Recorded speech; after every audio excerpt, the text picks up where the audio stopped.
of the very first actors who was able to bring the plays of Shakespeare on the big screen. This actor was able to show the British gentleman persona to many people around the world and become an icon. An actor, a director, and even a legend of the stage and old Hollywood. With his career spanning over 60 years in and out of Hollywood, this is the legendary Laurence Olivier, and this is his basic biography. Early life. Laurence Olivier was born in Dorking, Surrey, in England on the 22nd of May 1907 and was born to a rich family who would spend time within the Church of England. Also, his parents teach the young Laurence Olivier and his siblings about the Bible and the religion of Protestant Christianity during the early time of their lives. He would able to attend school at the same time and would learn a lot about the theatre and performing in front of fellow students as well as his community at the same time. Laurence Olivier would spend time in school during the First World War and still continue to perform in education based on plays created by William Shakespeare. This would be a mark in the acting scene for the young Laurence Olivier, as he would be typecasted as a Shakespearean actor but not an ordinary actor who would be able to play multiple characters or play in multiple plays at the time. He would continue his education in Oxford and would attend the St. Edward's School from early to mid 1920s. He would perform in plays such as Macbeth, Twelfth Night, and even Taming of the Shrew, with actresses that were notably known with throughout Hollywood and various stage performances. Acting career. After his school performances and finishing with his formal education, Laurence Olivier was able to become an actor from the mid 1920s to the 1930s. He would spend time working with various acting companies to become a well known and even a leading actor of the stage. He would work within theatres up and down the United Kingdom. Most of the plays would be sold out due to the young Laurence Olivier's charm and talent of being a Shakespearean actor.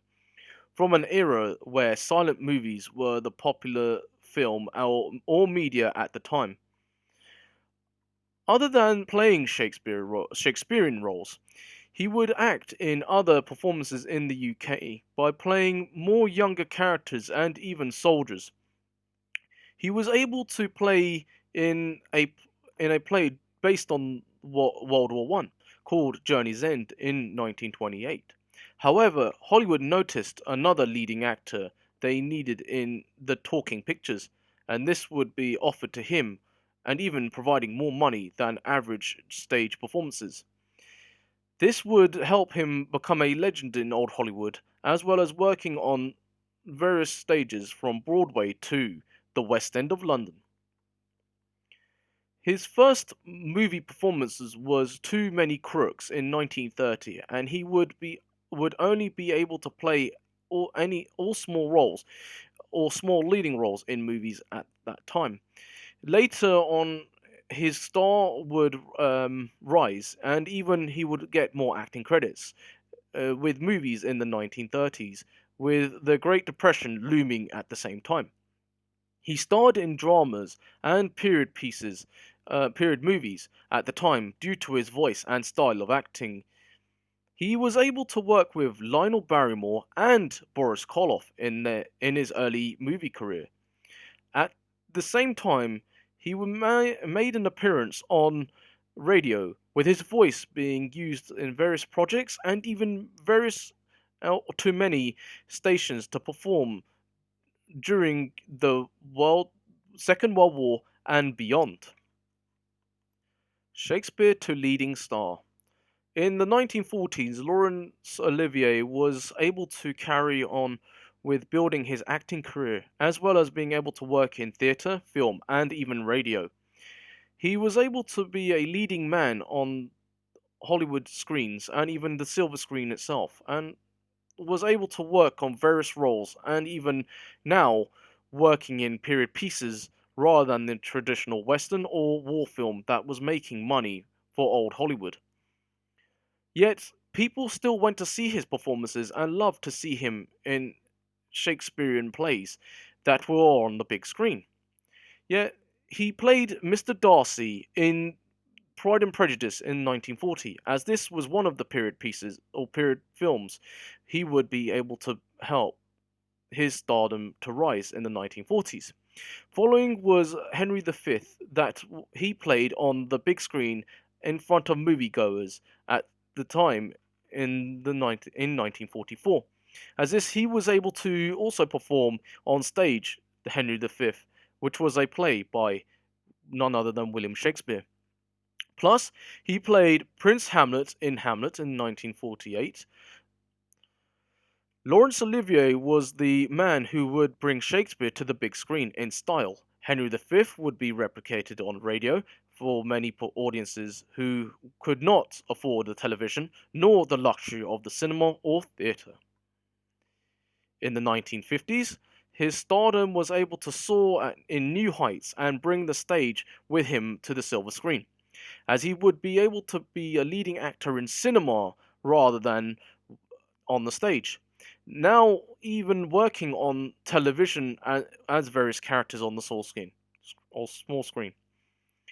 His first US television performance was in 1959 and would still be performing in vast media productions, even working as a director in his own movies, to plays on stage, performing with icons such as Marilyn Monroe in The Prince and The Showgirl, to Kirk Douglas with Burt Lancaster in Devil's Disciple, both in the same year of 1959. Personal life and final years. Laurence Olivier was married three times in his life. His first wife was Jill Esmond from 1930 to 1940. Second wife was legendary actress Vivien Leigh from 1940 to 1960, and his final wife was Joan Plowright, with their relationship lasting from 1961 to his death in 1989. He was able to win numerous awards, based on winning the Academy Award and to be nominated for one Tony Award within his acting career. He would later be called Sir Laurence Olivier with a knighthood around the late 1940s. He would still be able to act at an older age in the 1960s and even in the 1970s, as these performances would be away from his Shakespearean roles in which he would carry on whilst touring or even being on stage else on the radio. He co-starred with Kirk Douglas again, but in another movie called Spartacus in 1960, and would play the villainous Marcus Carassus. He even played Mohammed Ahmed in Khartoum in 1966 with Charlton Heston, and starring with fellow British actor Michael Caine in the movie Sleuth in 1972. Laurence Olivier managed to work with Michael Douglas again, and even star with James Caan, Sean Connery, and Anthony Hopkins in the epic war movie A Bridge Too Far in 1977. His last film appearance was The War Requiem in 1989, and some of his movies or young appearances were archived and used for the 2004 film called Sky Captain and the World of Tomorrow, starring Jude Law and Angelina Jolie. Whilst his final television performance was in Lost Empires in 1986, 3 years prior to his death, but his final stage performance was in 1980, which was 9 years prior to his death in 1980, which his death was in 1989. Death and legacy. Sir Laurence Olivier, another actor who took the stage performances to the big screen, had passed away at the age of 82 on the 11th of July 1989. He was a great actor who managed to keep into his own character and acting style fresh, whilst being classed as an old school actor from the old stage onto the new Hollywood silver screen. Whilst most actors of his generation worked on action films and westerns, he still composed himself to play more of an authority and even Shakespearean type of actor. Many actors had followed after or during his time in acting, with other actors such as Richard Burton, who was not able to successfully be the Ward or nor continuing his legacy, as this type of actor or using the same style of acting was hard to come by.